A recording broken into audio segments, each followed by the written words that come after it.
Atención, atención.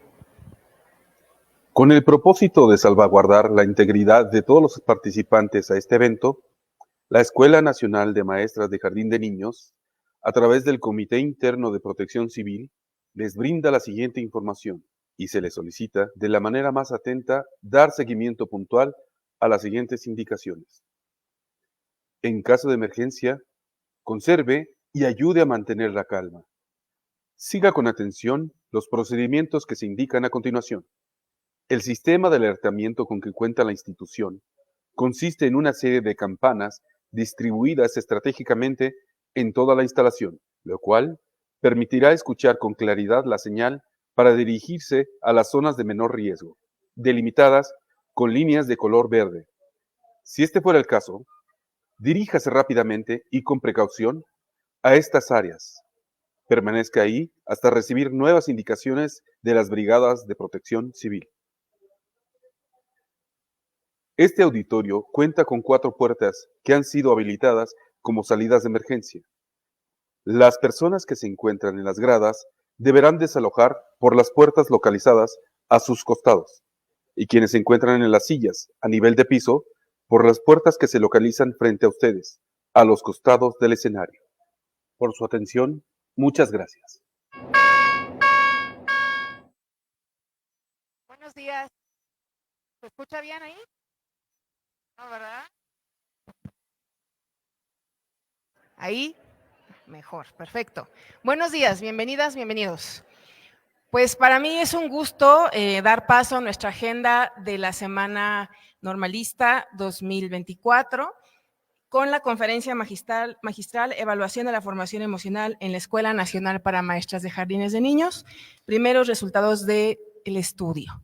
Y para eso, de verdad, tengo el gusto, el honor de presentar y de compartir este espacio con el doctor Rodolfo Beckler, que ha sido no nada más un fabuloso investigador, sino también un amigo ya de esta institución, y nos ha acompañado justamente desde hace un año, quienes tuvimos la posibilidad de escucharlo en línea, con una conferencia en nuestro 75 aniversario, y bueno, derivado de ello y de una gestión importante que realizó nuestra directora, es que hoy es posible tenerlo aquí con nosotros de manera presencial, y me va a permitir leerles una reseña que justamente va muy ad hoc, muy de la mano con lo que el doctor ha venido realizando aquí con nosotros. Y bueno, para mí es un gusto y un honor. Vamos a dar unos minutitos para la presentación y bueno, le damos también la bienvenida a el público que nos acompaña a través de Facebook Live y a todas las personas presentes aquí en el auditorio Emma Holguín Hermida. Bueno, la reseña dice así: Rodolfo Beckler es una persona de temperamento difícil, lo cual implica una alta intensidad emocional, para lo bueno y lo malo. Tal vez sea esta la razón por la cual se ha interesado desde muy joven en conocer sus afectos. Para ello, estuvo 3 años en el grupo de Gestalt en Madrid, realizando los más extraños ejercicios que puedan imaginarse, desde desnudarse física y emocionalmente ante otros, hasta retrotarse en el punto de llegar a ser su propia madre embarazada de él mismo. Todo esto lo realizó con el inteligente entusiasmo de quien busca comprenderse a sí mismo, arribando años después a un punto en el cual decidió que necesitaba comprender además el trasfondo teórico y científico de este tipo de experiencias. En ese momento comenzó un doctorado en ciencia cognitiva en la Universidad Complutense de Madrid, lugar donde estudió filosofía de la mente y elaboró un estudio sobre el problema de la conciencia, es decir, un análisis sobre la dificultad que existe para dar cuenta, mediante cánones científicos, del hecho de que los seres humanos sintamos cosas tan extrañas como el picor en una pata, la angustia en el pecho o el entusiasmo de avanzar en el proceso de la evolución personal.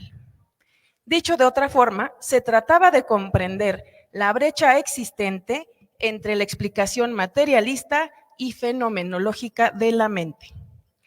Posteriormente vuelve a Chile, casado con una mujer española de la cual se siente profundamente enamorado y realiza actualmente una formación y realiza una formación en la Escuela SAP de Claudio Naranjo. O sea, Claudio Naranjo. Durante esta formación, además de retomar la práctica con los extraños ejercicios, se percata de que es un charlatán, situación que lo sumerge en un estado de ánimo vergonzoso que le lleva algunos años a atravesar. Paralelamente realiza un magíster de estudios cognitivos en la Universidad de Chile, que da como resultado una distinción entre dos tipos de roles que las emociones juegan en los procesos cognitivos: emociones como un contexto y emociones como centro. Con esta herramienta intelectual entre manos, gana una beca para regresar a España y realiza un doctorado en psicología educacional que da como resultado un estudio con Juan Ignacio Pozo acerca de las concepciones que tienen los maestros y las maestras sobre el papel de las emociones en la enseñanza y el aprendizaje.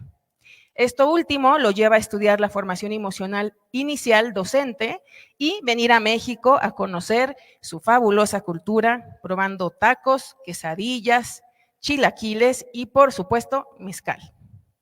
Lo más importante, sin embargo, es la profunda gratitud que experimenta por estos días en este país al sentir el reconocimiento por su trabajo. Y yo agregaría, por ser una persona sensible, compartida y además muy generosa con lo que es y con lo que sabe. Bienvenido, Rodolfo. Muchas gracias.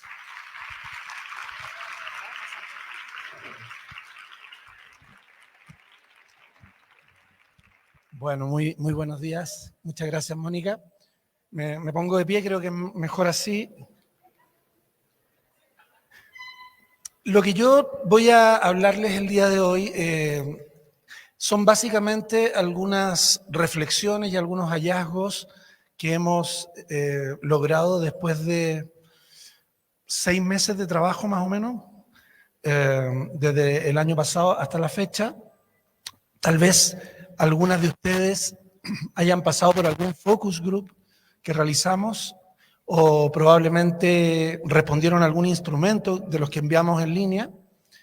Y les voy a compartir hoy los fundamentos teóricos primero de este estudio, que es sobre lo que llamamos la formación emocional inicial docente, y luego, en una segunda parte, algunos hallazgos, algunos resultados del trabajo que venimos realizando, como les decía, desde más o menos 6 meses a la fecha.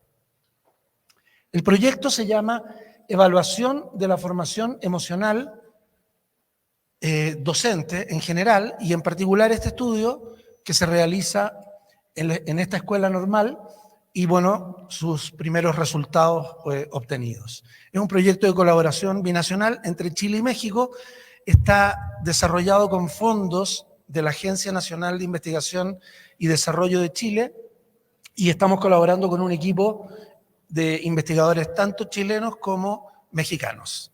Aquí están los nombres, no los voy a leer todos, de las personas que integran el equipo en Chile y, por supuesto, las personas que integran el equipo aquí en la escuela normal, partiendo por el maestro Francisco Deseano, que no es de la escuela normal, pero es de la DGNAM y ha estado coordinando prácticamente todas las actividades que realizamos, y luego todas las personas que están ahí apuntadas, de las cuales estoy muy agradecido por el trabajo que han brindado y toda la colaboración y las facilidades para poder ir avanzando. Lo primero es comentarles algunos fundamentos teóricos y conceptuales del trabajo que estamos realizando, para que se hagan una idea de ¿a qué nos referimos cuando hablamos de formación emocional inicial docente? Esto es muy importante, puesto que probablemente muchas de ustedes tengan ya en mente una idea del papel que las emociones juegan en los procesos educativos, y yo voy a tratar de cambiarles esa idea. Voy a voy a argumentar que muchas de las cosas que nos han dicho sobre las emociones en educación no son correctas, y voy a intentar plantear una postura diferente, una manera alternativa de entender la formación emocional de los maestros y maestras. Entonces, lo primero es partir con una pregunta. La pregunta es, ¿qué es la formación emocional inicial docente y por qué debiésemos prestarle atención. Este es un tema relativamente nuevo, no solamente en México, no solamente en Chile, sino que en el mundo. En verdad, hace muy poco tiempo que se está pensando que debiera existir formalmente un proceso de trabajo con las emociones de las y los estudiantes de profesorado.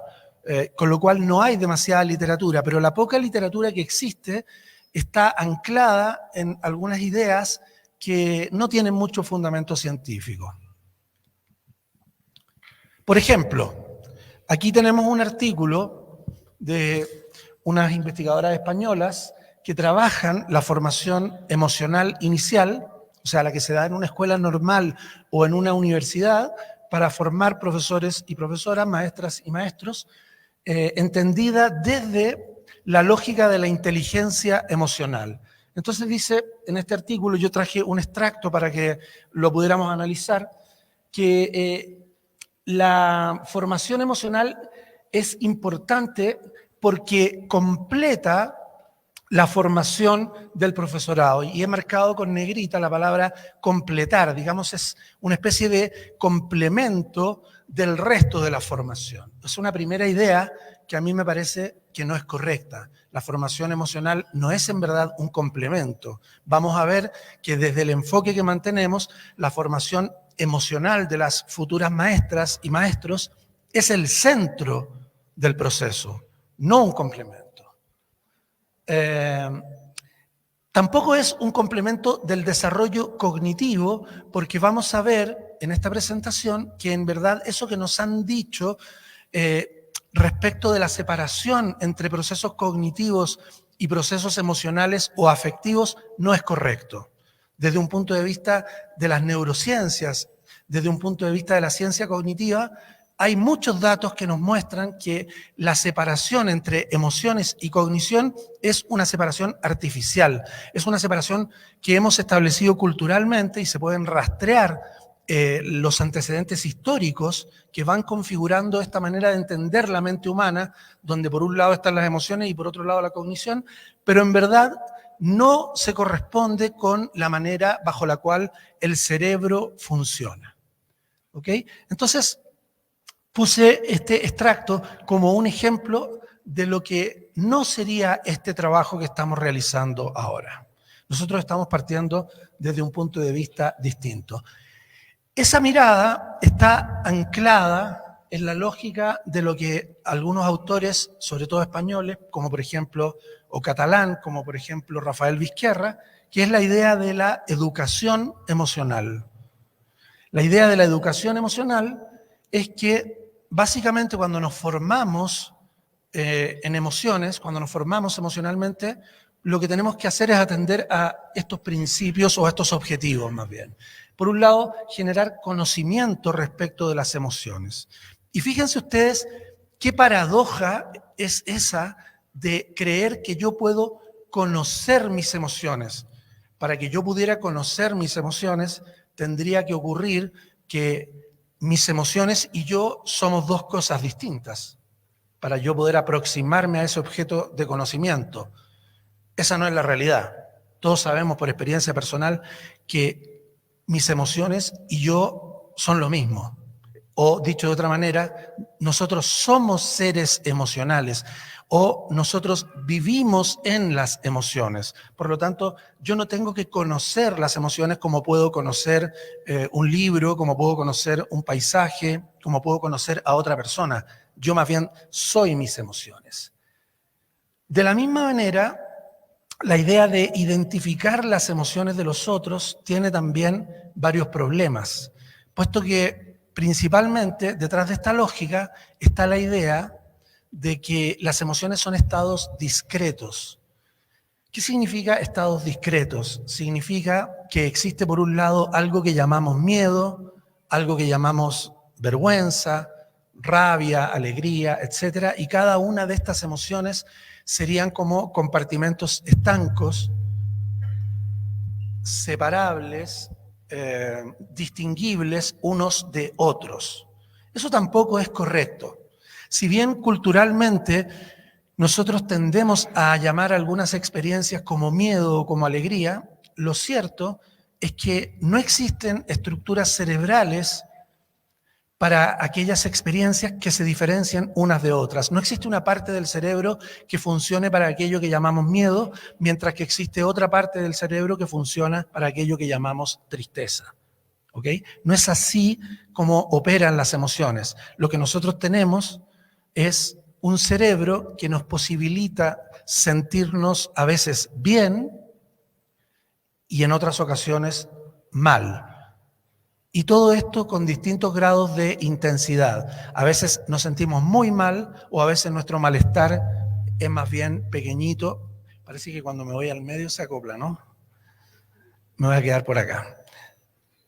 A veces nuestro malestar es más leve. Y nosotros hemos aprendido culturalmente a denominar a estos distintos estados bajo los términos populares de las emociones como miedo, tristeza, etc. Pero en verdad nosotros somos un flujo continuo de emoción o de experiencia. Con lo cual no es posible, no es correcta esa idea de que yo voy a identificar la emoción de los otros como si fuese un objeto con límites perfectamente claros. Luego, una cosa muy importante es que la educación emocional de autores como Vizquerra y otros sostiene que uno de los grandes objetivos de la educación emocional es aprender a controlar las emociones. Y yo sostengo que en verdad lo que nosotros tenemos que hacer es comprender nuestras emociones y saber operar desde la mejor forma posible o de la mejor forma posible desde esas emociones. Es decir, si me estoy sintiendo triste, no se trata de que yo deje mi tristeza de lado, por ejemplo, para hacer una buena clase y simule una felicidad inexistente en ese momento. Se trata más bien de que yo comprenda mi tristeza, la observe, me encuentre en contacto con ella y desde ese estado anímico de un momento particular haga una clase muy reflexiva, por ejemplo.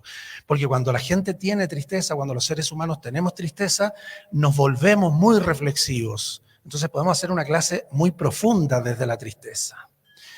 Cuando estamos enojados, cuando tenemos rabia, cuando nos sentimos molestos, no se trata de que dejemos nuestra rabia de lado para hacer clases, sino que más bien contactemos con nuestra molestia, la vivamos, seamos conscientes de ella y saquemos el mejor provecho de esa rabia para hacer una clase, por ejemplo, a lo mejor muy centrada en los detalles, muy conectada con la injusticia, muy conectada con detectar aquello que está mal, por ejemplo, en nuestro sistema social, o lo que fuera que estemos revisando en un momento determinado. La idea no es controlar las emociones y dejarlas de lado, sino que más bien conectarse con las emociones y desde ahí hacer, maniobrar de la mejor forma posible. Luego, desde la inteligencia emocional, desde la educación emocional, se sostiene que existen emociones buenas y malas, y esta tal vez sea la peor enseñanza que nos ha dejado este modelo. La idea de que estar enojado es malo en sí mismo, la idea de que estar triste es algo negativo, algo que nos hace mal.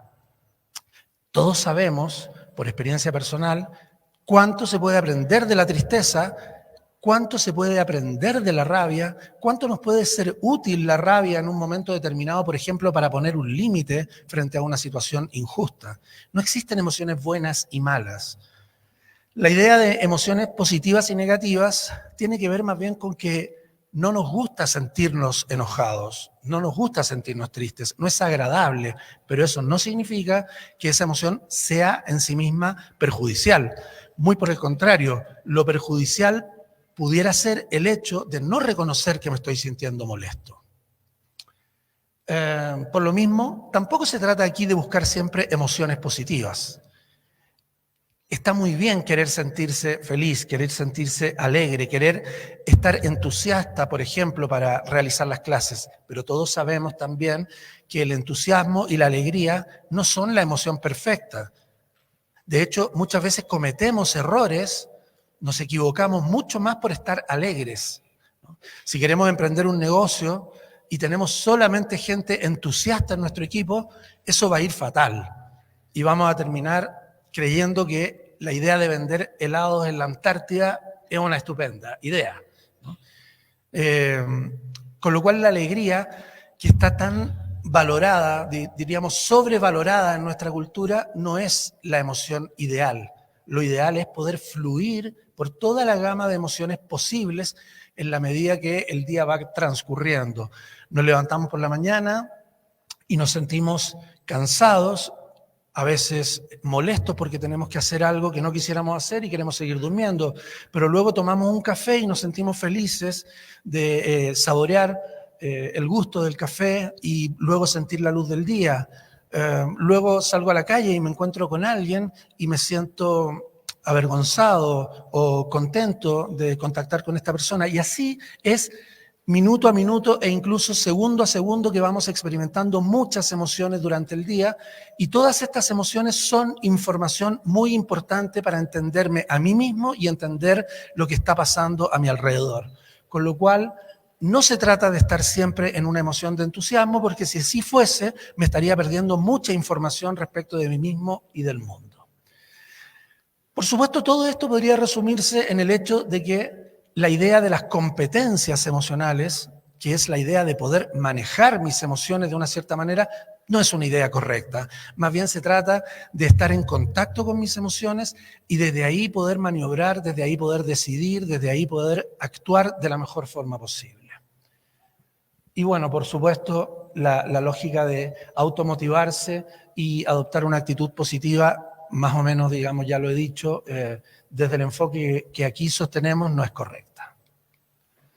Todo esto está sustentado en tres grandes enfoques, tres grandes teorías acerca de las emociones que creo que han sido bastante nefastos para nuestra cultura y sobre todo para la educación emocional. Por un lado, la idea de la inteligencia emocional de Daniel Goleman, que me imagino que todas ustedes conocen porque ha sido muy popular, muy famosa, es un bestseller que ya tiene más de 30 años y que ha sido traducido a todos los idiomas y ha dado muchos dividendos económicos para su autor, pero que básicamente contiene el error de creer que emociones y cognición son dos procesos de distinto tipo. Ya vamos a ver luego que eso, de acuerdo a la investigación más actual y más seria sobre emociones, no es correcto.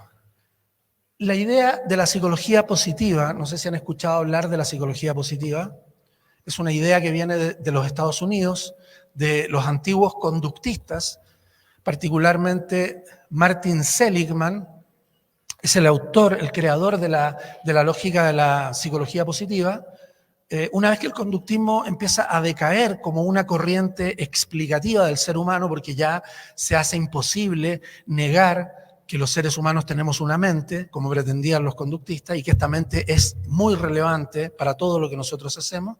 Cuando esto ocurre, Martin Seligman se reconvierte y crea una nueva corriente que se llama psicología positiva y que es la que probablemente más fuerza ha colocado en la idea de resaltar que existen emociones buenas y emociones malas. Según la lógica de la psicología positiva, si nosotros fomentamos en nuestra vida tener más experiencias emocionales de las llamadas positivas, más alegría, más entusiasmo, en algún punto de nuestra existencia, nuestra vida va a dar un giro y vamos a iluminarnos y vamos a entrar en un estado de conciencia diferente. Es una idea muy sugerente, muy motivante, pero no tiene nada que ver con cómo funcionamos los seres humanos, ¿no? De hecho, uno de los fraudes más relevantes en psicología fue uno que realizaron dos coaches de la psicología positiva que inventaron una fórmula matemática para determinar cuál era el momento en el cual alcanzábamos este punto de iluminación a partir de fomentar en nuestras vidas las emociones de valencia positiva. Y finalmente, la idea del aprendizaje socioemocional. Esa palabra me imagino que todas ustedes la deben tener muy presente porque se ha instalado con mucha fuerza en nuestras culturas educativas. Y desde un cierto punto de vista, qué bien que así haya sido, que estemos muy conscientes de la importancia del aprendizaje y el desarrollo socioemocional de nuestros niños y niñas. El problema que esto tiene, sin embargo, es que ha generado la idea de que las emociones solo tienen relevancia para el cambio de actitudes en las personas o para desarrollar buenas relaciones con otros y otras. Pero, desde este enfoque, sin embargo, las emociones no tendrían nada que ver con aprender matemáticas, con aprender el concepto de número o de cantidad, con aprender historia, con aprender lenguaje. Las emociones, desde este punto de vista, son muy importantes para la convivencia y para el desarrollo personal de las personas, de los seres humanos, pero no tienen nada que ver con aprender estos contenidos que, desde otro punto de vista, son el centro del sistema educativo, más allá de que estemos de acuerdo o no con ello. Además, este enfoque es un enfoque que ha sido diseñado por expertos desde arriba que han venido a decirnos en educación cómo tenemos que hacer las cosas, y sumisamente hemos ido adoptando esta lógica sin darnos cuenta, de una manera implícita. Y lo que nos dicen es que tenemos que hacer cursos acerca de emociones. Si queremos trabajar en las escuelas primarias o con los preescolares, las emociones, tenemos que hablar acerca de las emociones y tenemos que hacerles clases a nuestros niños y niñas acerca de las emociones. Se ve el proceso de desarrollo emocional de los seres humanos como un desarrollo explícito exclusivamente.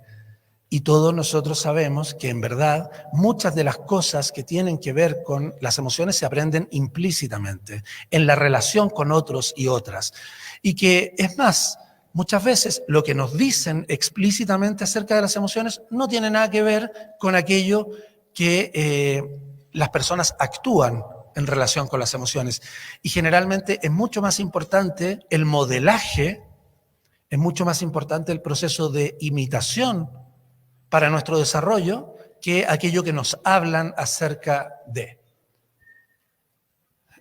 Bien, muchas de las cosas que están ahí ya las he resaltado, solamente quiero centrarme en el último punto, que es probablemente el más importante para lo que viene a continuación de esta presentación, que es la idea de que la educación emocional se sustenta sobre un dualismo cognitivo-emocional, una separación entre emociones y estados cognitivos. Vamos a debatir esto. Vamos a desarrollar un plan B, una idea diferente, una manera distinta de entender el papel de las emociones en los procesos educativos, donde no exista separación entre emociones y cognición. Para ello, traje una cita del filósofo español José Ortega y Gasset, que me parece muy sugerente. En un libro de los primeros de Ortega y Gasset, que se llama Meditaciones del Quijote, decía el autor lo siguiente: entre las varias actividades del amor, solo hay una que pueda yo pretender contagiar a los demás, el afán de comprensión. Fíjense qué interesante y qué bonito que Ortega y Gasset diga que el afán de comprensión es una forma de amor. Querer entender las cosas o el mismo acto de comprender algo, dice Ortega y Gasset, es un acto de amor. Es decir, la comprensión es un fenómeno emocional. Esto me parece muy sugerente, me parece muy, muy hermoso y muy potente como figura literaria, si se quiere, para ilustrar que no hay separación entre aquello que llamamos emociones y procesos cognitivos. Todos sabemos el placer que se experimenta cuando conocemos algo, cuando entendemos un proceso, cuando desarrollamos una idea. Nos han dicho que conocer, que aprender es captar las cosas de una manera objetiva, hacernos un mapa intelectual, una representación de la realidad. Pero eso no es conocer. Conocer es contactar emocionalmente con la realidad. Es vincularse afectivamente con algo que me interesa, con algo que me mueve, con algo que me provoca cosas. Y creo que queda muy clara en la aseveración de Ortega y Gasset cuando dice que el afán de comprensión es una de las formas del amor. Y dice posteriormente, y habría henchido todas mis pretensiones si consiguiera tallar en aquella mínima porción del alma española que se encuentra a mi alcance algunas facetas nuevas de sensibilidad ideal. Es decir, Ortega y Gasset cree que lo que él puede hacer como filósofo, lo que puede lograr como filósofo con otras personas es desarrollar sensibilidad. No quiere transmitirles ideas, no quiere transmitirles conocimientos, no quiere argumentar. Lo que quiere es lograr a través de su obra generar mayor sensibilidad en las personas. Eso me parece también una idea muy potente. ¿Qué hacemos cuando formamos futuras maestras y maestros? Tenemos en mente la lógica de que lo que vamos a hacer es entregarles teorías, entregarles conocimientos, desarrollar en ellas procedimientos para que puedan tomar las mejores decisiones en el jardín con los niños y con las niñas. Y por supuesto que eso es correcto, pero sobre todo, dice Ortega y Gasset, lo que debiéramos hacer es desarrollar la sensibilidad. Realizando focus group con distintas estudiantes en esta escuela y en la Benemérita, donde también estamos trabajando, he escuchado muchas veces la idea de dejar fuera del aula, fuera del salón, nuestras emociones para entrar y poder ser más clara, poder ser más didáctica con las explicaciones y con las actividades que se realicen. Lo que nos dice Ortega y Gasset es lo contrario. Somos más inteligentes si somos más sensibles. Debemos operar desde esta sensibilidad. Dice, entonces, las cosas no nos interesan porque no hayan en nosotros superficies favorables donde refractarse.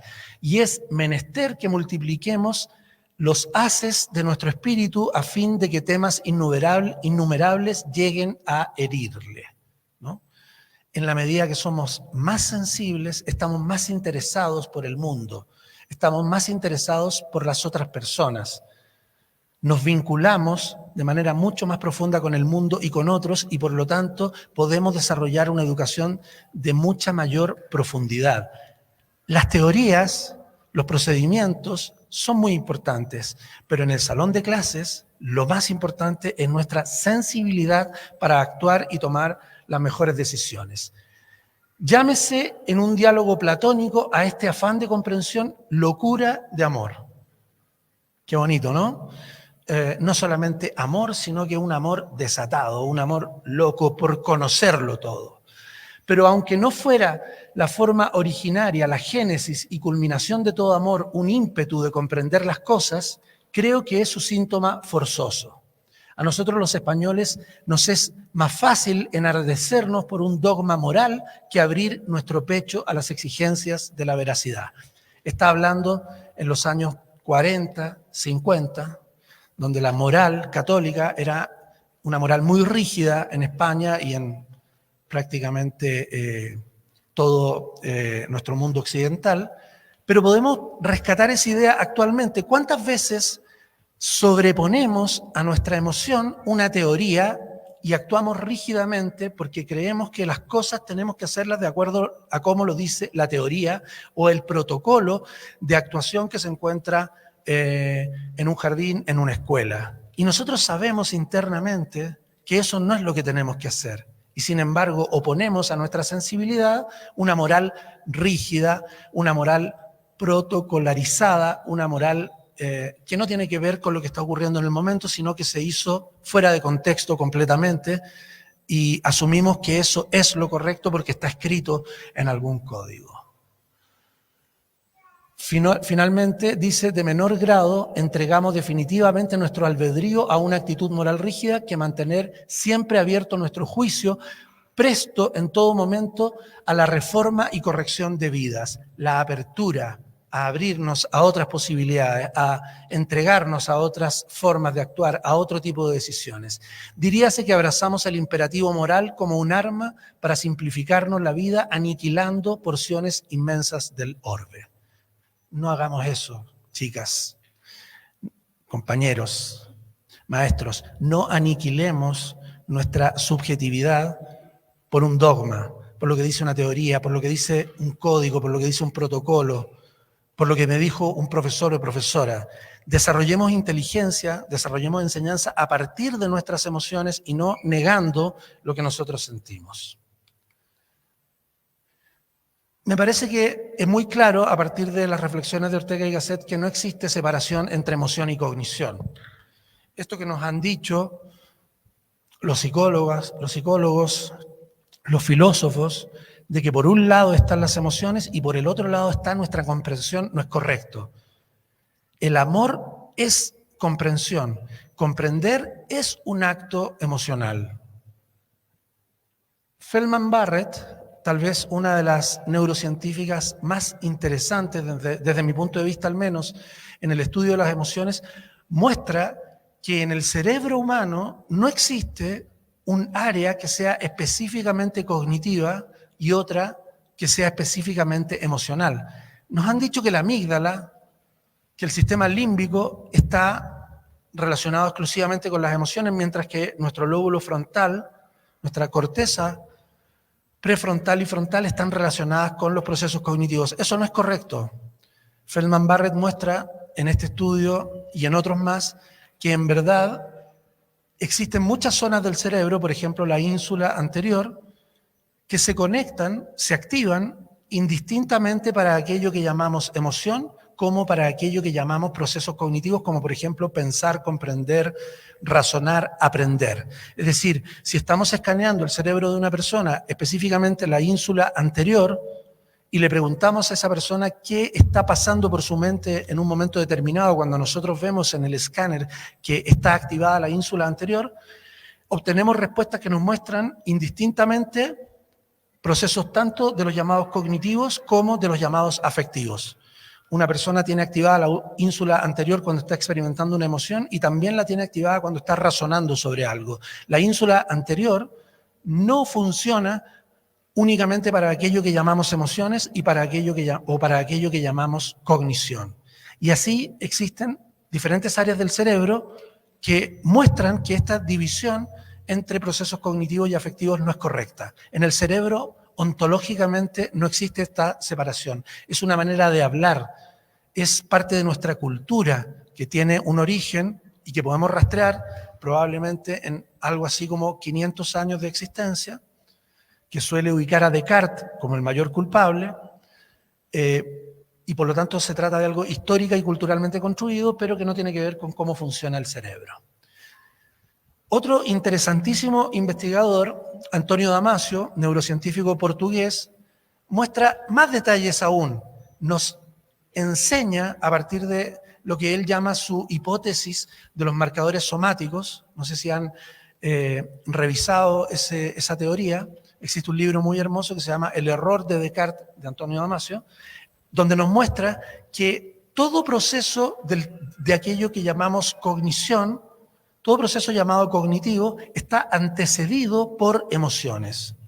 Es decir, cuando nosotros decimos eureka, entendí, tengo una idea, he comprendido algo, nuestro cuerpo ya lo había entendido unos varios segundos antes de que nosotros tuviéramos este razonamiento. No me voy a detener ahora en explicar cómo es el experimento que desarrolla Damasio, pero él muestra empíricamente que nuestras emociones se adelantan a nuestra toma de decisiones conscientes. Es decir, cada vez que nosotros decidimos actuar de una cierta manera, nuestro cuerpo ya lo ha decidido antes por nosotros.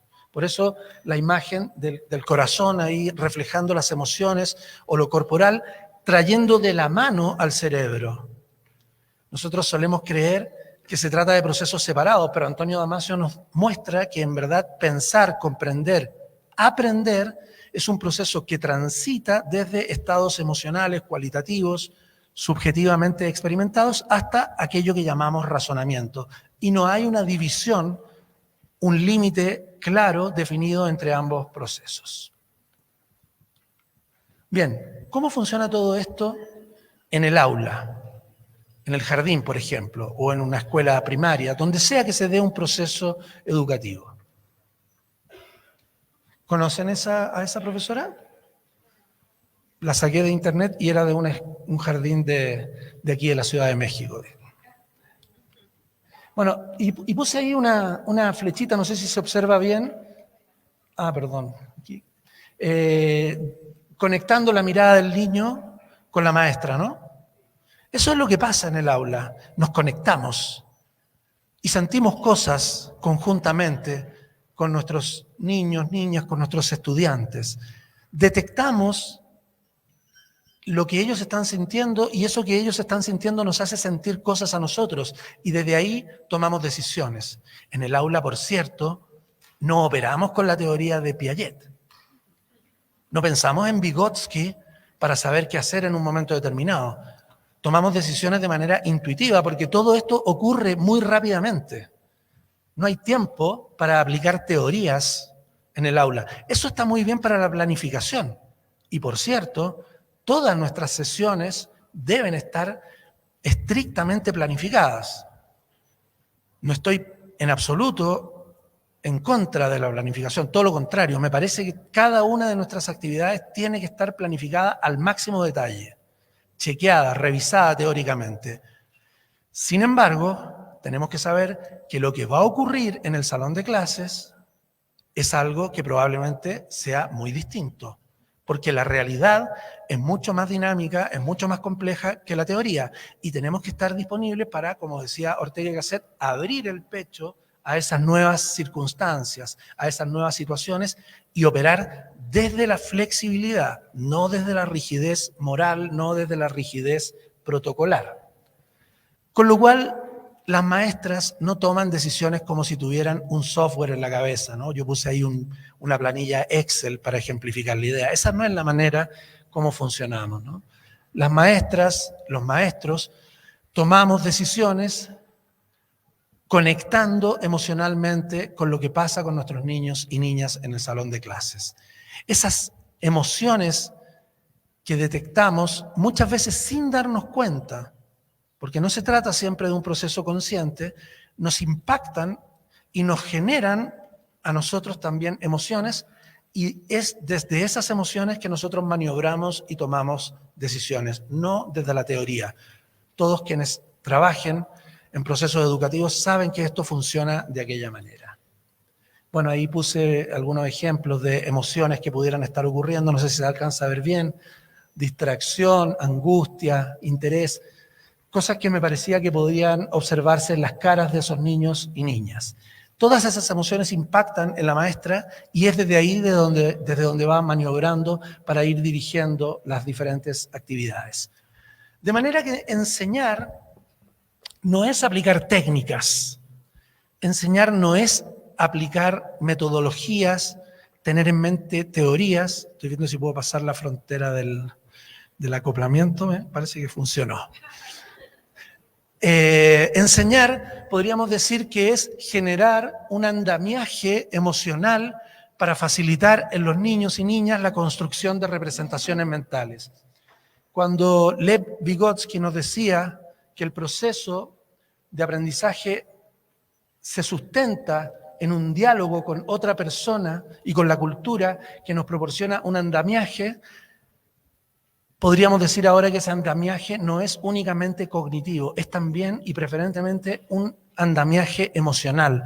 La maestra es alguien que le proporciona seguridad a ese niño o a esa niña y que lo alienta porque tiene expectativas respecto de su desarrollo y por tanto lo alienta a ir un paso más allá, a atreverse a pensar, a atreverse a reflexionar, a atreverse a comprender.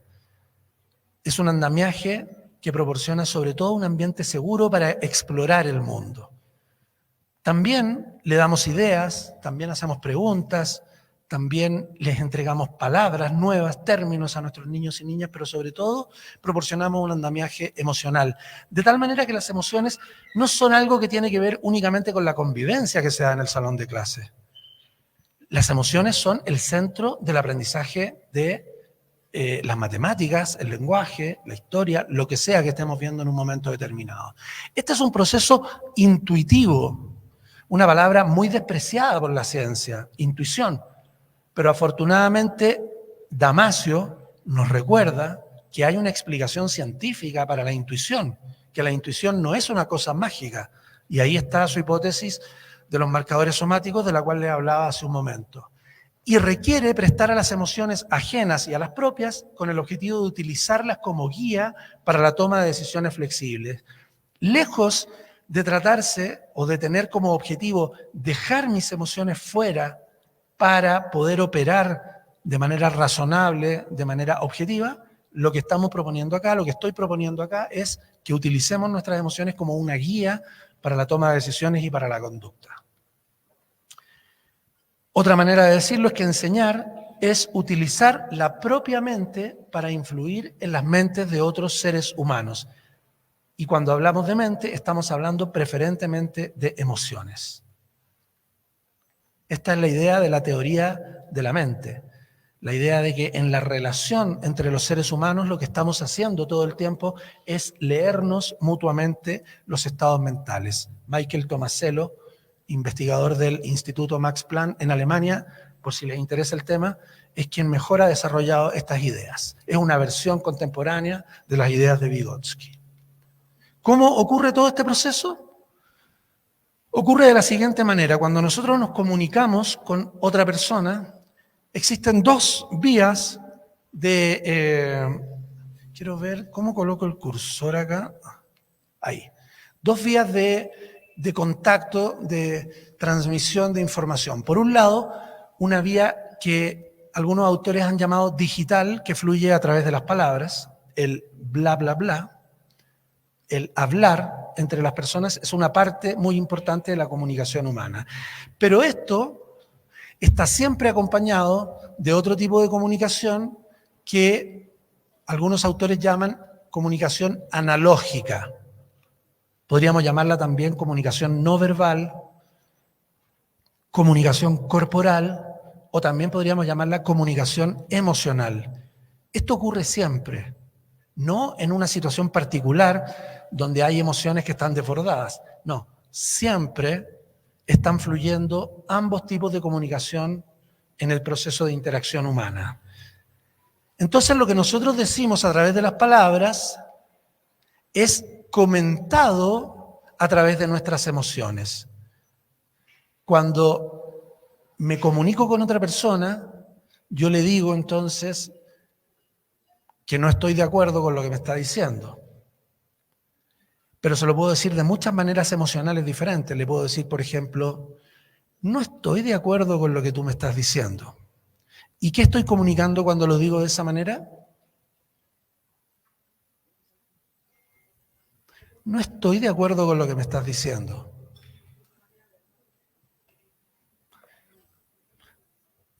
Estoy como tal vez interesado en conocer un poco más de su punto de vista, ¿no? No lo estoy descalificando, ¿no? Es muy distinto a decir, no estoy de acuerdo con lo que me estás diciendo. Y no me interesa en absoluto que sigamos hablando, ¿no? Es decir, la misma comunicación verbal es comentada de manera analógica o emocional. La comunicación analógica o emocional es metacomunicación. Es comunicación que está por sobre la otra comunicación, la comunicación digital. Esto pasa siempre, en todo proceso de interacción humana. En el salón de clases está todo el rato ocurriendo. No somos conscientes. No nos damos cuenta, pero está siempre ocurriendo. De manera que nuestro interlocutor, que podrían ser nuestros niños o niñas en el salón de clases, por un lado escucha lo que le decimos, pero por otro lado atiende también a la manera como se lo decimos, porque lee nuestras emociones. Y luego hace, sin darse cuenta, una decodificación de todo esto para entender el significado último de aquello que se está trabajando. Entonces, muchas veces, aquello que estamos planteando, lo planteamos de una manera tal que los niños y niñas entienden que no es importante y que es mejor no prestarle atención, porque su maestra o maestro está desinflado, está desanimado y en verdad parece no entusiasmarle aquello que estamos comunicando. O en otros momentos le decimos a nuestros niños o niñas? Muy bien, pero se lo decimos de una manera tal que en verdad significa muy mal. No me interesa para nada lo que me estás diciendo. Y entonces ese niño aprende implícitamente que levantar la mano para dar una opinión no es bueno. Y por eso cuando llegamos a la escuela normal o a la universidad, en mi caso en Chile, mis estudiantes de la carrera de profesorado muchas veces no quieren levantar la mano, porque han aprendido desde muy pequeños que decir su opinión acerca de algo no es bueno, es censurado. No hace falta que me griten, no hace falta que me digan que soy un tonto, ojalá eso nunca ocurriera, pero de maneras muy sutiles, emocionales, analógicas, me han ido diciendo que en verdad mi opinión no vale. Lo que vale es lo que dice la maestra, lo que vale es lo que está en el libro, etc. Entonces, siempre se está dando este doble proceso de comunicación. Con lo cual, enseñar no es un proceso cognitivo en un sentido estrecho, sino que enseñar es un proceso emocional. La educación es un proceso emocional. Podríamos entonces resignificar la idea original de la formación emocional de las maestras y maestros de la siguiente manera. ¿Se acuerdan que antes la vimos como un complemento de lo cognitivo? Pues ahora yo quisiera plantear que la formación emocional de las maestras va a ser entendida como un proceso de formación consistente en facilitar el desarrollo de las estudiantes promoviendo su sensibilidad.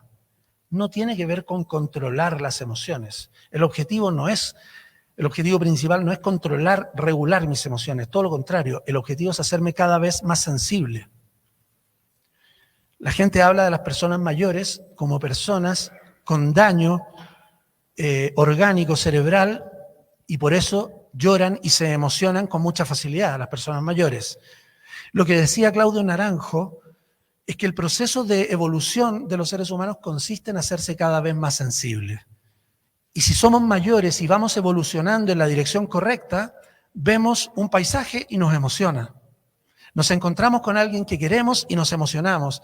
¿Significa eso que tenemos daño orgánico cerebral? No. Significa que nos estamos haciendo cada vez más inteligentes, porque ya no necesito subirme arriba de un Ferrari y andar a 300 kilómetros por hora para sentir una emoción. Me levanto, siento la luz del sol en mi rostro y ya estoy experimentando una emoción.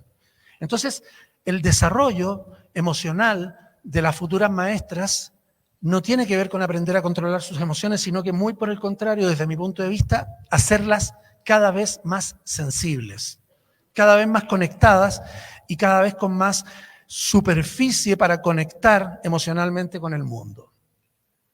Entendiendo entonces la sensibilidad como el centro de la inteligencia humana.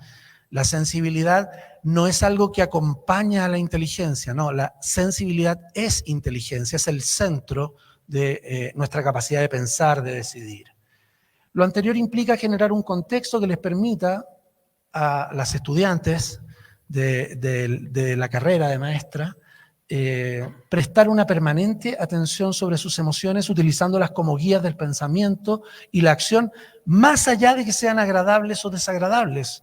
Debiéramos estar todo el tiempo dándonos cuenta de lo que estamos sintiendo cuando nos enfrentamos a una materia, cuando nos enfrentamos a una situación educativa. En vez de tratar de controlar lo que sentimos, debiéramos tratar de comprender qué es lo que nos ocurre, que algo nos molesta, que nos da rabia, con algo que vemos, por ejemplo, en nuestra práctica, que lo he escuchado mucho estos últimos días, con la profesora titular, por ejemplo. Sí, ¿no? Son cosas que ocurren frecuentemente. O por qué una materia nos aburre y otra materia más bien nos motiva, nos conecta. Todas esas emociones que estamos experimentando durante el proceso educativo no son acompañantes, no son anexos de la formación que recibimos, sino que más bien son el centro del proceso. Y sería hermoso si pudiéramos tener una escuela donde siempre estuviésemos reflexionando sobre estas emociones que vamos sintiendo, comprendiéndolas como el centro del proceso de formación. Sin embargo, para que todo esto ocurra de la mejor manera posible,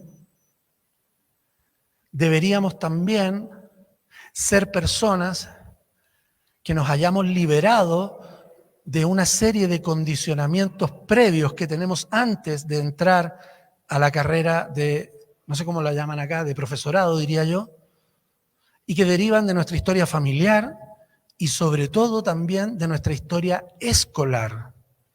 Hay aquí un asunto muy interesante y es que todos nosotros, todos los seres humanos, cuando comenzamos a estudiar una carrera educativa, venimos ya con una serie de aprendizajes previos acerca de cómo es la educación, cómo funciona la enseñanza, cómo funciona el aprendizaje. ¿Por qué? Porque estuvimos más o menos 12 años, a veces un poquito más, en el colegio, en la escuela, viendo a nuestros maestros y maestras actuar. Y al verlos actuar de una cierta manera, fuimos desarrollando representaciones implícitas, es decir, no conscientes, respecto de cómo se educa, cómo se enseña y cómo se aprende. Entonces, cuando llegamos a la escuela, no somos un recipiente vacío. Ya tenemos nuestros propios condicionamientos previos que nos rigidizan de una cierta manera. En la escuela normal debiéramos trabajar mucho con esos condicionamientos previos. Debiéramos hacernos conscientes de nuestras biografías escolares para ver cómo estas biografías nos marcaron y van a restringir nuestras posibilidades de actuar libremente, de actuar con espontaneidad en el futuro. Esa es una parte muy importante. Bien, segunda parte y final de la presentación. No sé cómo voy de tiempo. ¿Sí? ¿Cuánto me queda? ¿15? Ok. Segunda parte. Primeros resultados muy preliminares. Una cosa básica. ¿Quería decir algo, perdona? Ah, no, es que te vi levantar la mano, pensé que... ¿Un comentario?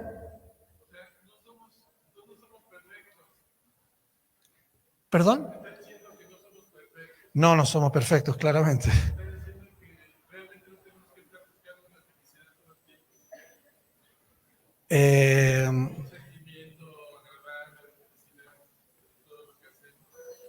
Exactamente, estoy diciendo que tal vez debiéramos entender la felicidad de otra manera y dentro de una nueva manera de entender la felicidad, el dolor, la molestia, la frustración también caben.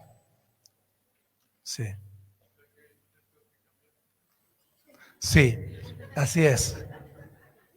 Muchas cosas, creo yo. Tenemos desafíos muy interesantes por delante. Bueno, comentarios básicos de algunas pequeñas cositas que hemos ido encontrando a partir del estudio que estamos realizando.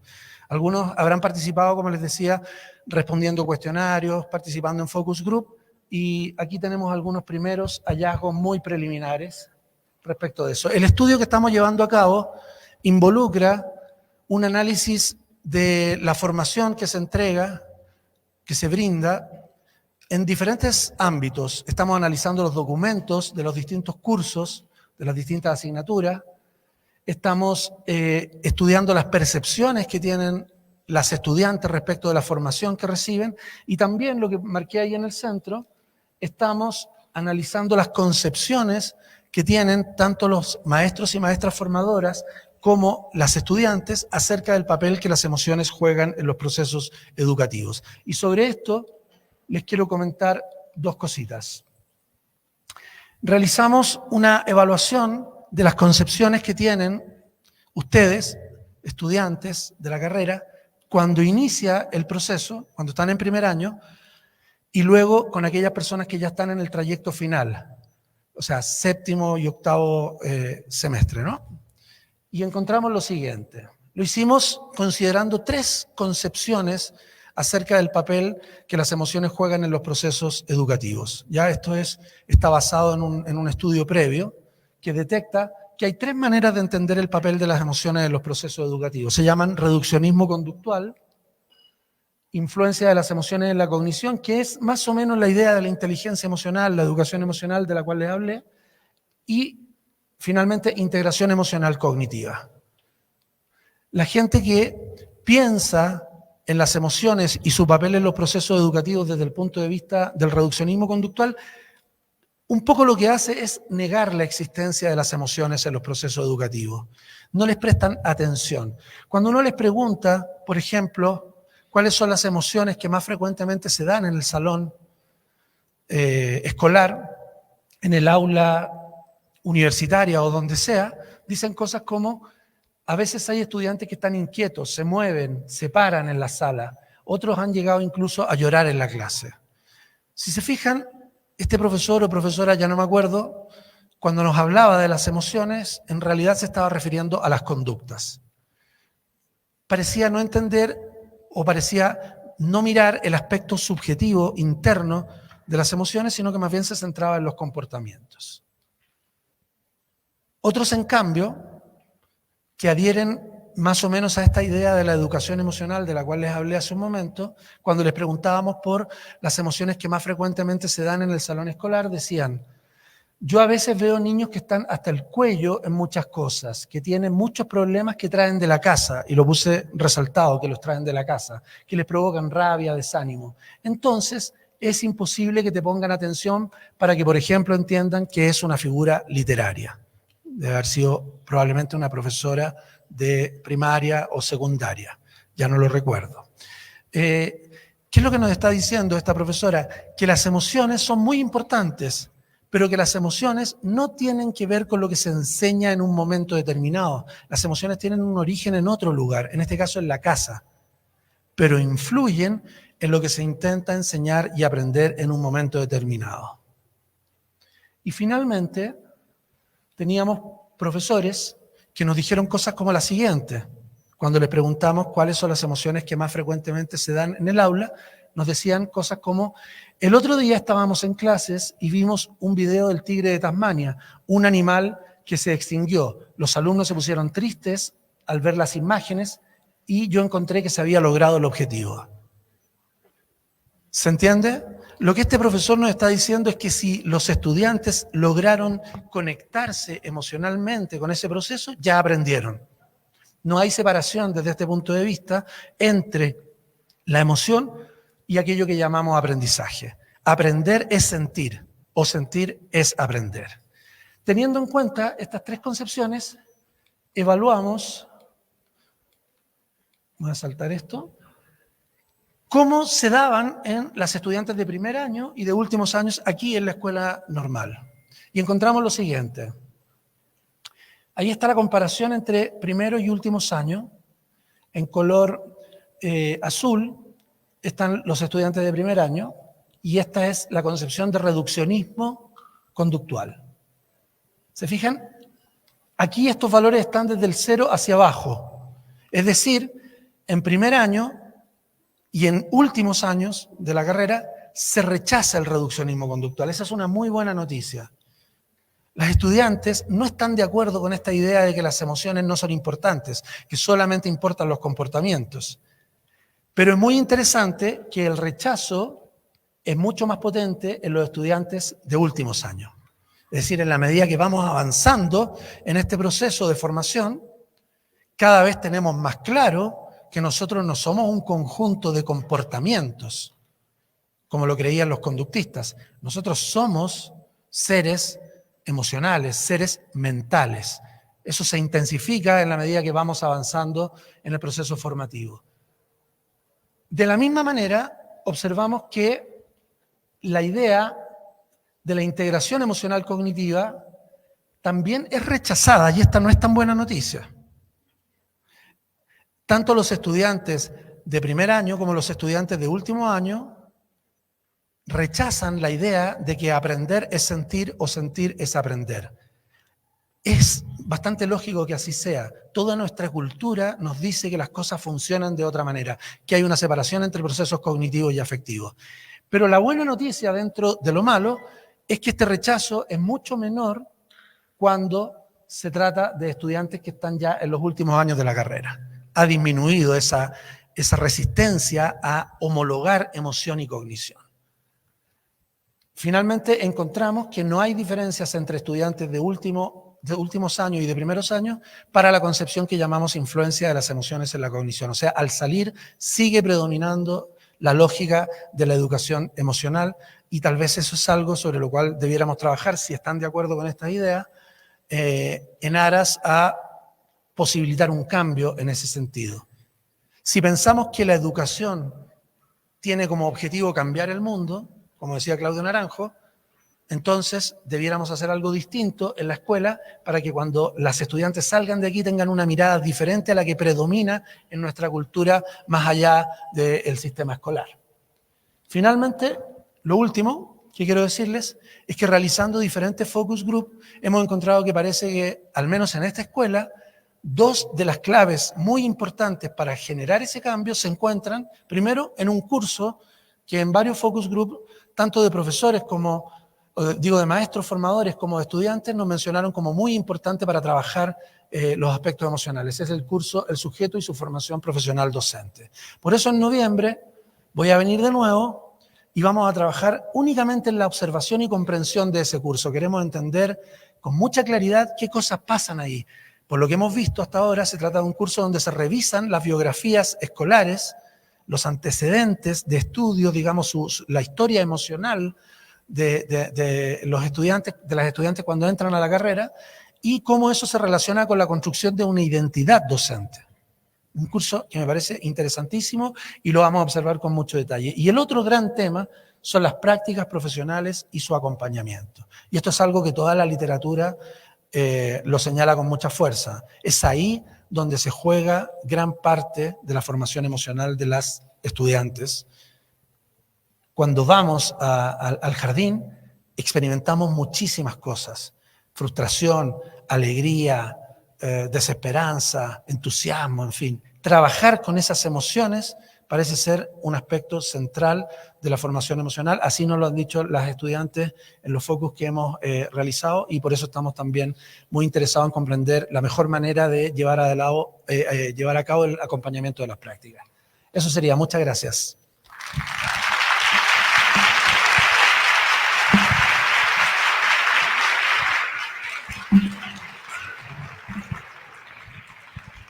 Muchas gracias, Rodolfo. Vamos a dar unos minutitos, ya estamos un poco cortos de tiempo, pero sí nos interesa, creo, también a Rodolfo, escuchar algunas dudas o apreciaciones pues del público. Entonces, no sé, aquí, Karina. Gracias. Bueno, muchas gracias por su ponencia y por venir a decirnos qué es lo que ha sucedido con los grupos focales en los que algunas hemos pues estado, ¿no? ¿Qué es lo que está sucediendo y cómo es que se revisan estos hallazgos? Me parece sumamente importante pensar en esta idea de no solo soy conceptos, sino también soy emociones, ¿no? Y no lo puedo dividir. En ese sentido, al finalizar ahorita la ponencia, cuando habla acerca del trayecto de prácticas profesionales, a mí me significa mucho porque sabemos que es un trayecto sumamente importante en donde se vincula la teoría y la práctica, en donde tú empiezas a utilizar estos referentes conceptuales que tienes, pero que vienes con un montón de situaciones en cuestión emocional que no puedes expresar, ¿no? Por ejemplo, no puedes decir me siento frustrada y no quiero entrar, porque entonces ya fallaste, ¿no? O no puedes decir tengo pánico en este momento, pero a lo mejor mañana no, o a lo mejor al rato no, porque en el momento en que sientes el pánico te dicen pues no, ¿no? Entonces son como todas estas cuestiones, pero también comprendo que es una parte cultural y una parte de formación. Así nos han formado, ¿no? Porque cuando los niños lloramos decimos, pero no pasa nada, ¿por qué lloras? Y si está llorando es porque pasa algo, está pasando en ese momento. Entonces siempre estamos como pensando en que las emociones positivas es lo mejor, ¿no? Como acababa de decir el profe, o sea, siempre estamos entonces en busca de la felicidad y en no sentirte mal. ¿Por qué? Porque si te sientes mal, estás fallando. Y esta parte emocional, pues la vivimos todos. Cuando te dicen, ve a terapia, y dices, ¿qué? ¿Cómo voy a ir a terapia? Pues si no estoy loca, ¿no? O no soy tan débil como para no poder yo sola. Sin entender que eres un cúmulo de emociones que si alguien no ayuda a deshilarlas, ¿no? Y a irte construyendo con esas emociones, pues entonces, ¿cómo lo haces? Al final ahí está. Al final ahí está el miedo, al final ahí está la frustración, al final ahí está todos esos sentimientos que te componen y que te constituyen. Porque de otra manera entonces te da pánico tener miedo. O sea, llegas a la práctica y dices, no puedo tener miedo. ¿Qué miedo no tener miedo? ¿O no? O sea, y entonces ya te da miedo el no tener miedo y ahora tienes más miedo. O sea, la verdad es que es una sin razón. Al final creo que es también otra de las cuestiones que tenemos aquí en la escuela, que yo creo que mis compañeras también lo han experimentado, es el saber que no tienes un acompañamiento continuo. Es complicado porque llegan los maestros y justo cuando es lo peor que te pudo haber sucedido en la semana, ese día llega la maestra, ¿no? Y tú dices, no puede ser, o sea, toda mi planeación, todo lo que sucedió bien, todo lo que pasó extraordinario ayer o lo que podría suceder bien mañana, pues ya no es observado, ¿no? Ya no es visto. Y esta no retroalimentación es muy complicada porque que te digan está mal, pero que no te digan por qué está mal, híjole, es bien frustrante, porque entonces, ¿qué cambio? ¿Cambio todo? ¿Cambio una parte? Y yo sé que esa es una parte de la gestión, o sea, cómo atendemos a 800 y tantas alumnas, tan pocos docentes en tan poco tiempo, o sea, a mí me tocó, y esas emociones, todo eso se te va acumulando semestre con semestre con semestre, y llegas al punto de decir, bueno, ya, que suceda lo que tenga que pasar, ¿no? Y no quiere decir que se te haya quitado el miedo, y no quiere decir que ya sepas manejar tu miedo, significa que ahora eres indiferente a lo que suceda, y eso es más triste. Entonces, pues eso es todo. Muchas gracias por esta explicación y muchas gracias por...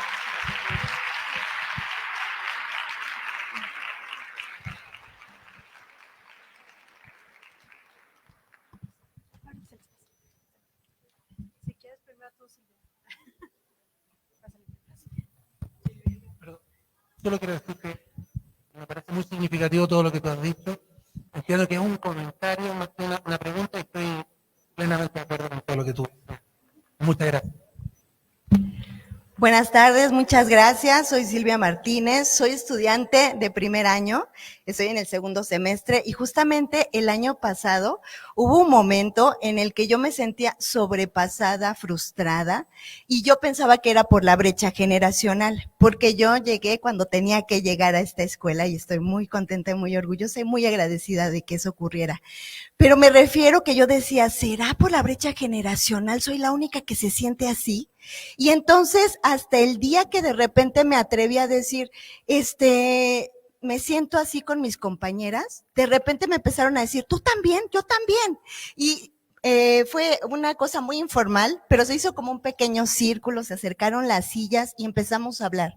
Entonces, fue muy, de alguna manera, emotivo, el que pudiera salir algo de toda eso, que se drenara un poco la emoción de lo que estábamos sintiendo y de también sentirnos acompañadas, que no éramos las únicas. Y también esto me hizo darme cuenta que se hablan de muchos conceptos nuevos en la educación.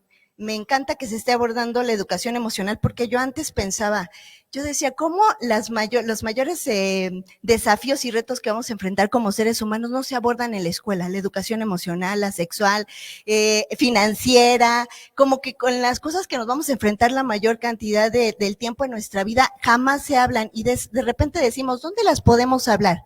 En nuestra casa donde vamos a encontrar tal vez prejuicio, preocupación, vamos a generar. ¿Con quiénes? También a veces siento que no existen círculos seguros, porque una cosa es que seamos compañeras, pero de repente es justamente a todo lo que estuvimos acostumbradas en nuestro sistema educativo, que fue exponernos a la humillación, al prejuicio, porque todos tenemos miedo y hay cosas que de alguna manera están estipuladas y desgraciadamente se siguen repitiendo. Pero yo creo que es el momento, me encantó justamente lo que usted dice, porque yo tengo mucha esperanza.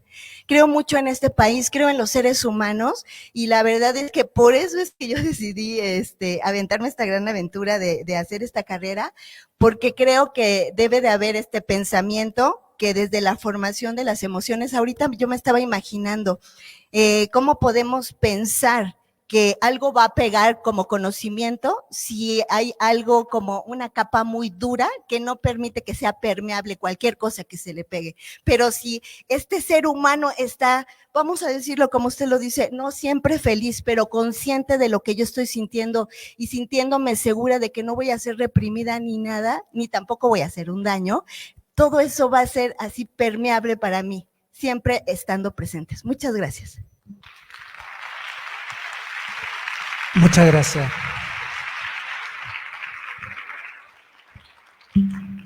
Hola, mi nombre es Dulce, igual soy de segundo semestre. Perdón. Me encantó la parte en la que dijo esto de resignificar pues la inteligencia, bueno, la formación emocional, ¿no? O sea, para tener una buena inteligencia emocional, pues sí, entra toda esta parte de construirnos, ¿no? Todo lo que venimos nosotros, sobre todo las que somos de otras generaciones de crianza, en la que es liberarnos, ¿no? Precisamente de esos estigmas que tenemos sobre las emociones. Y contestando también a lo que decía el profesor, pues yo creo que entra mucho esa parte de ver la felicidad y todas las demás emociones, no solamente como un fin, sino como un proceso, ¿no? Como parte del proceso, aceptarlas, tristeza, enojo, todo como parte de un proceso. No sé exactamente para llegar a qué, creo que ese sería el gran paradigma, pero es como un proceso ¿no? O sea, un proceso del camino, aceptar todas esas emociones. Y pues yo creo que también el vernos a nosotras mismas como estas guías. O sea, me gustó mucho esa parte que dijo, las guías del pensamiento, ¿no? O sea, más allá de juzgar o ver si las emociones que sienten los niños son las adecuadas o no son las adecuadas, que no haya este dualismo de si son buenas o malas, sino simplemente como enseñarles también a ellos a aceptar las emociones. Y pues yo creo que en el parte de promover en cuanto a las estudiantes, yo aquí sería una cuestión también que hace poco platicaba con una maestra que a mí me sorprendió cuando yo me di cuenta que en la carrera no había psicólogo. Entonces yo dije, esa es una parte muy, bueno, en la escuela dije, es una parte muy importante cómo podemos hablar de las emociones y de cómo debemos de manejarlas, pero no hay una manera en la que nosotras como estudiantes podamos también tener ese espacio liberador de sacar las emociones, ¿no? O sea, yo creo que es bastante importante, sobre todo cuando estamos aquí de las 7 de la mañana a las 4 de la tarde y a veces no podemos ni siquiera ir, ¿no? A sacar cita a otro lado. O sea, la única opción que tenemos sería aquí mismo en la escuela y no está también ese espacio en el que nosotros podamos desahogarnos, en el que podamos también como que volver en sí, ¿no? O sea, creo que a veces estamos en ciertas semanas, sobre todo cerca de prácticas, en las que nos volvemos locas y queremos un poquito, un descanso, unos 45 minutos, ¿no? De desahogarnos, de sentir, pero sobre todo encaminado como a volver en sí y decir, bueno, retomar o contar todos los pedazos que acabamos de deshacernos, pero volverlos a armar, ¿no? Entonces yo creo que esa también sería una parte bastante importante para poder nosotros promover esa educación emocional en los niños, también nosotras ser parte de esa educación emocional.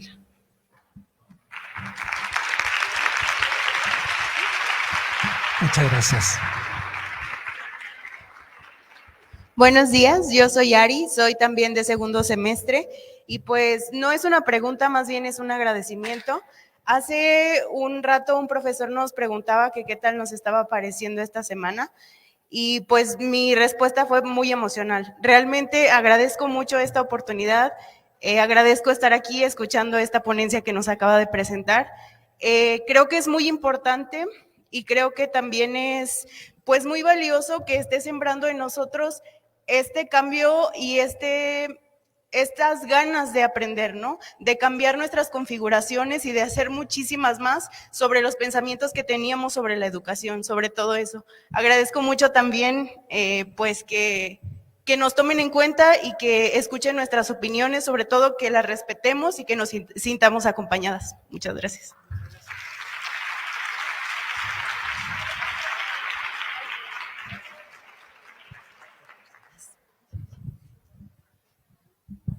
Buenos días, yo soy Gabriela Molina, también soy de segundo semestre. Bueno, a mí me interesó muchísimo lo que dijo de los objetivos de la educación emocional, pero sobre todo tengo una duda, ¿no? Una duda que me acongoja, ¿no? Muchísimo, y es que usted también nos habló acerca del control de las emociones en nosotras, pero también en cómo podemos ayudarle a los niños, pero ahora sí que quisiera saber cómo podríamos hacerlo, trabajarlo, no más que nada, porque a veces con nosotras, al menos una vez yo tuve esta sensación de que ya no podía más, ¿no? En el jardín de niños, en la práctica, tuve una emoción que dije, no puedo, no puedo. Y en ese no puedo, no puedo, que mi mente lo estuvo ahí diciendo mucho tiempo, realmente los niños se me estaban escapando, ¿no? Estábamos en el patio y ya se estaban yendo a todos lados. Y en una de esas, sinceramente, mi emoción en ese momento fue decir, ¿sabes qué? Tienes que poner un punto de control porque si no se van a lastimar, se van a caer o puede pasar algo. Entonces, lo que hice fue tomar a uno de los niños que estaba más calmado dentro de lo que cabe y le dije, cariño, por favor, quédate aquí. Y lo que el niño me respondió fue, pero es que ellos también lo están haciendo, porque yo no puedo. Y yo estaba en esta emoción de decir, tienes que poner un orden y decirle, mi amor, sí, pero es que ellos se están portando mal. Por favor, tú pórtate bien. Y entonces, al día de hoy, esta frase, esto que yo le dije al niño, realmente me hizo sentir muy mal. Después de un tiempo me hizo sentir de qué hiciste, qué dijiste, por qué lo dijiste, pudiste haberlo hecho de mejor forma, pero en ese momento esta fue mi reacción. El niño no lo tomó a mal, los niños después se calmaron y vinieron, pero a mí me sigue esta parte, ¿no? Esta parte de culpa. Quisiera saber así como de qué puedo hacer, ¿no? Porque yo ahí, como dijo una de las compañeras, ahí yo estoy fallando, porque esa fue mi emoción que me ganó y no pensé en ese momento y fue lo que dije, ¿no? Para poner un orden.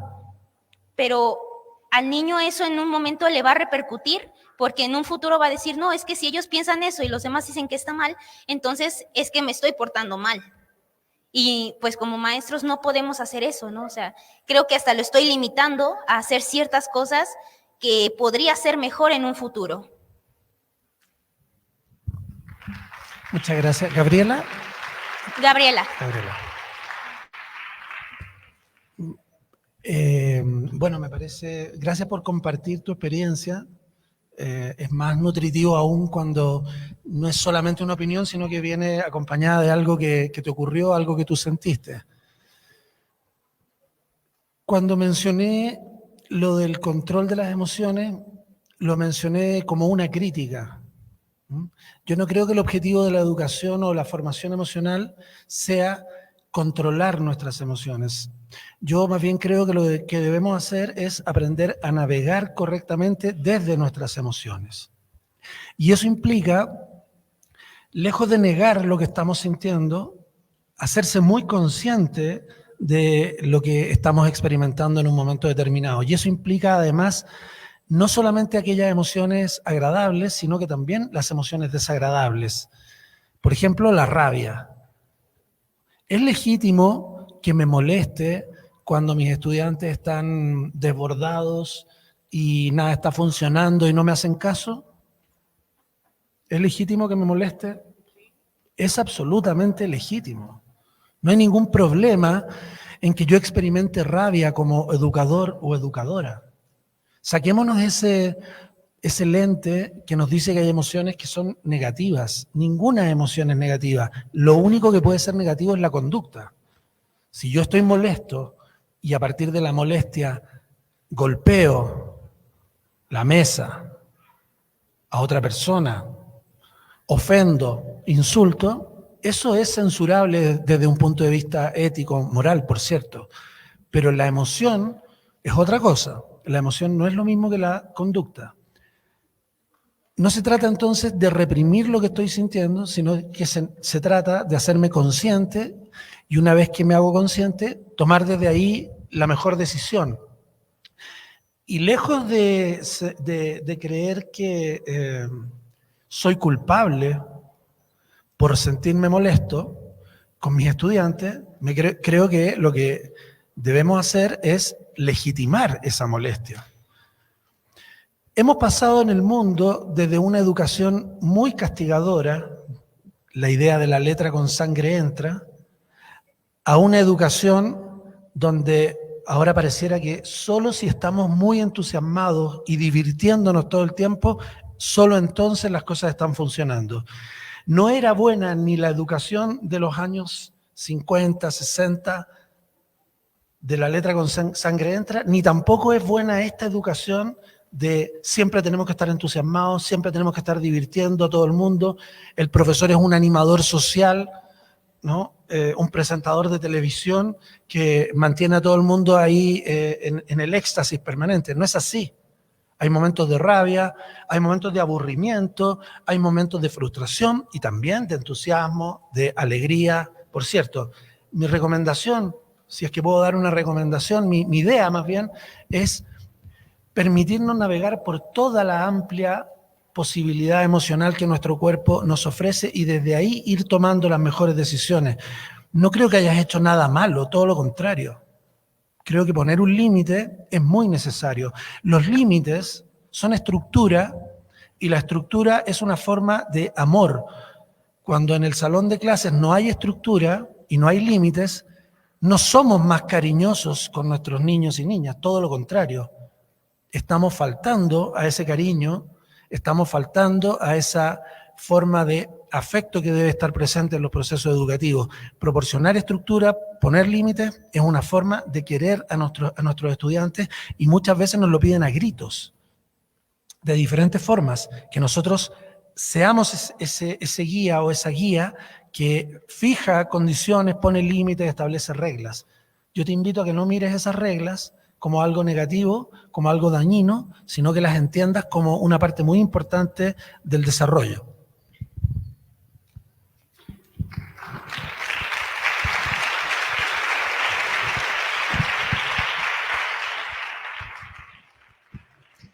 Hola, buenos días a todas, a todos.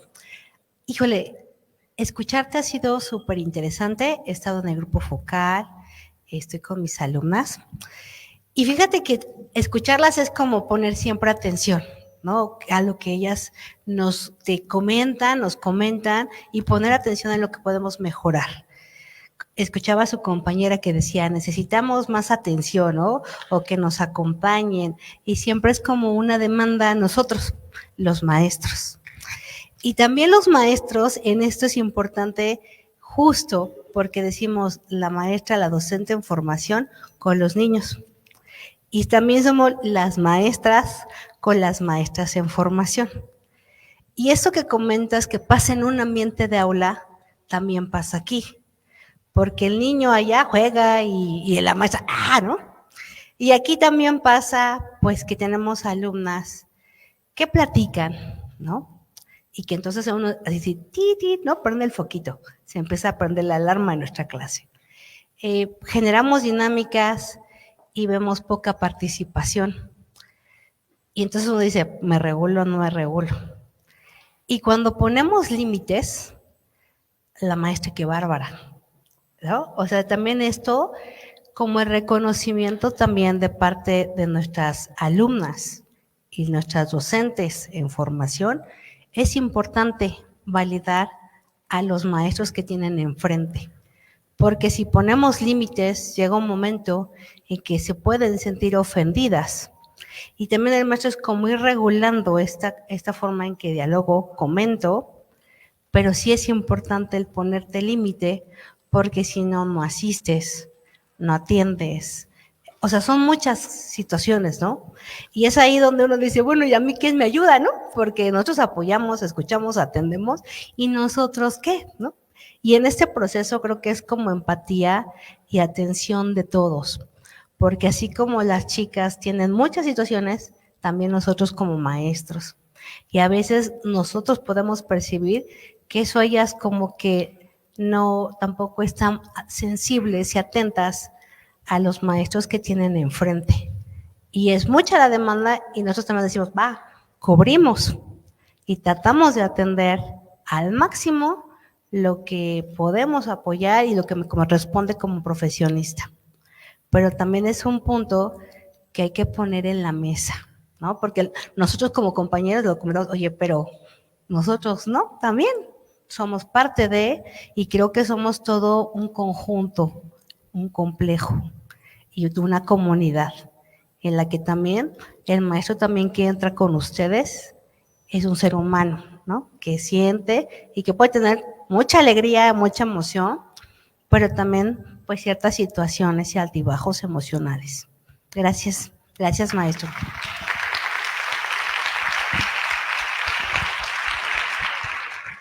Muy de acuerdo con lo que señala. Las maestras y maestros formadores son una pieza fundamental de todo el sistema educativo y probablemente una de las menos atendidas.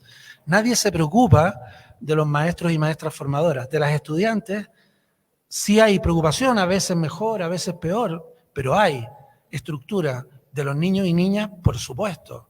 A veces bien, otras veces con problemas, pero hay una estructura que soporta todo lo que les está ocurriendo. Pero de las maestras y maestros formadores no hay nada, absolutamente nada. Así que concuerdo plenamente con lo que tú señalas. De hecho, es algo que ha ido apareciendo en los focus group que estamos trabajando y por eso ahora tenemos un ítem de indagación que tiene que ver con las emociones de quienes forman a los futuros maestros y maestras. Son muy importantes las emociones de los formadores. Y hasta este momento no existe prácticamente ninguna regulación al respecto. Por lo menos en mi país y de lo que he visto en México tampoco, y creo que en gran parte del mundo prácticamente no existe. De hecho, casi no hay literatura que explore en las emociones de los maestros y maestras formadoras, y creo que ahí hay una clave muy importante del desarrollo, porque si pensamos esto como una cadena, ¿no es cierto? Ustedes están en la cúspide de la pirámide, ¿no?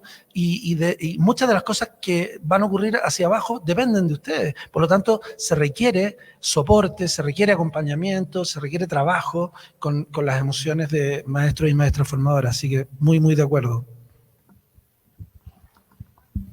Bien, muchas gracias. Pues estamos en tiempo de cerrar.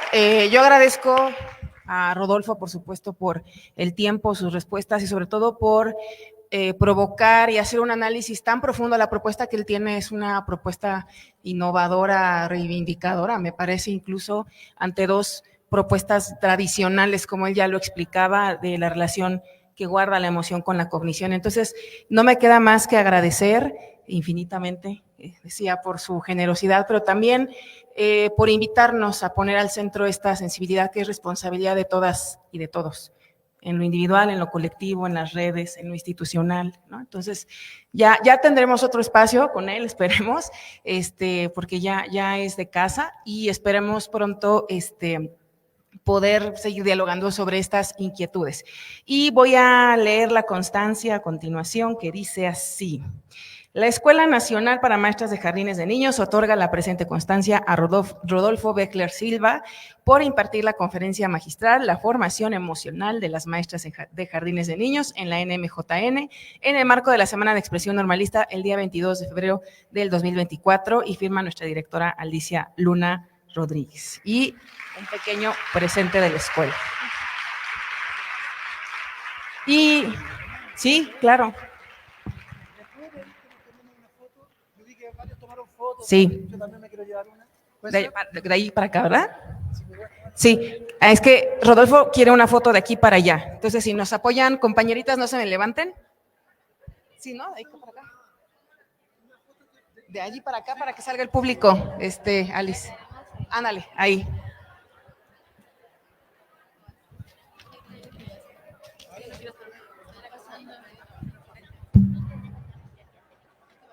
¿Sí se ve el público?